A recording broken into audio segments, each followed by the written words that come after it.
Inini pandakauyawo muno muSouth Africa ndakatanga kuita zvekutenga malaptop ndichitengesa. Saka ndakazotenga ndikatengesawo imwewo laptop yaipisa. Ndokubva munhu wandakatengesera aenda nayo kurepair shop.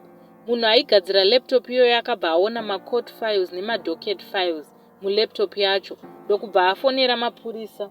Kukatanga kwasungo wandainge ndatengesera laptop neniwo ndikazoitirwa trap sekunge vaida kutenga maTV. Ndokubva vandisunga.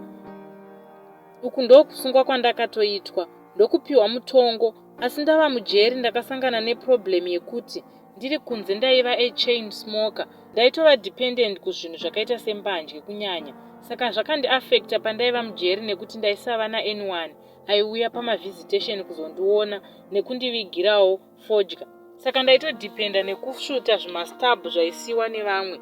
Asi ndakazogumisidza ndava kunyimwa kunyange mastabhu acho. Ndakagumisira ndava kuita zvekuwachira vamwe varume hembe dzavo.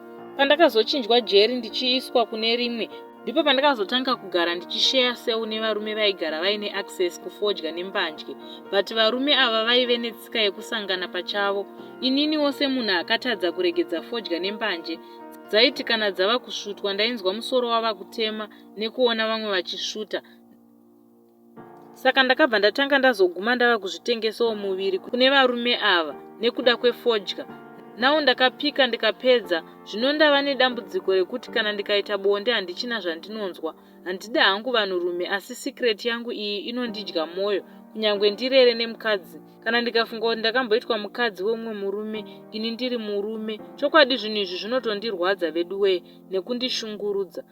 Ndaikumbirawo veduwe kuti mundibatsirewo kuti ndohilawo sei from zvinhu izvi uye ndingakwanisawo kudzokedzana kuti ndiite zvandaiva before ndapinda mujeri.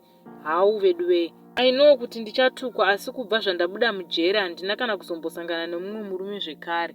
Thanks kune vachabatsira nema ideas ekuti ndoitawo sei kuti ndidzokedzane veduwe.